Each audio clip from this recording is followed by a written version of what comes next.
Hi, this is Wes and Paul from Three Dead Trolls and a Baggie. And welcome to How to Buy a Computer.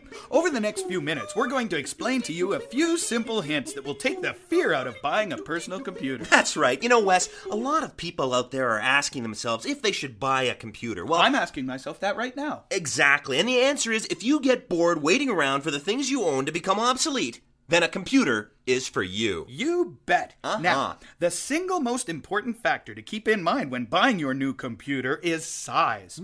Get one that's too big to throw out the window, because that's what you're going to want to do at least 3 times a day. Good point, Wes. That's going to save you big money in the long run. Remember though, folks, computers are getting smaller and smaller all the time, so it might be a good idea to avoid problems down the road by moving into a basement suite with tiny windows now. The next thing you'll need to decide is whether to buy a laptop or a desktop computer. Good point, Paul. You know, a few years ago, all computers were desktop computers, and that means they were compact enough to be operated on a desk. But if you put them on a table or a counter or, God forbid, your lap, they'd shoot deadly beams into your eyes and then explode. You don't want that. No. Now, however, we have laptop computers.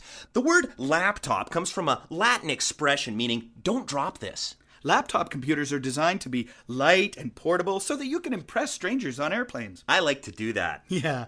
Whichever type of computer you buy, an important consideration is RAM. How much RAM should you buy? Well, in the words of Ernest Hemingway, buy a lot of RAM. You know, here's a good tip when buying RAM. Think of a very large number. Think of the biggest number you can think of. Okay. And then multiply it by 8. Okay. That's how much RAM you need. Wow. Yeah. RAM comes in bunches of 8. 8 megabytes, 16 megabytes, 32 megabytes, 12,546,112 megabytes. The reason RAM only comes in bunches of 8 is because inside your computer, the RAM is manipulated by tiny elves who only have 8 fingers. I like it when elves manipulate things.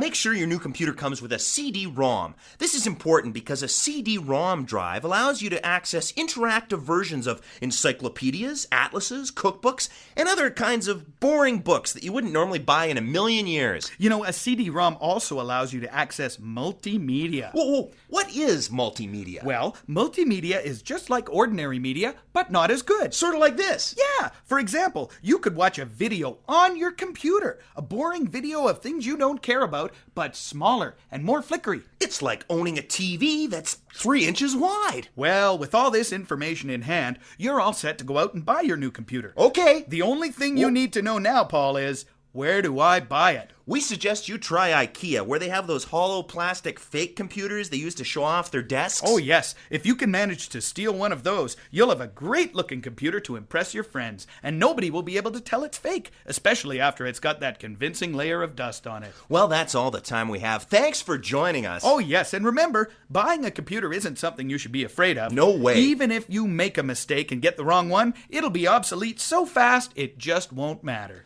Good night.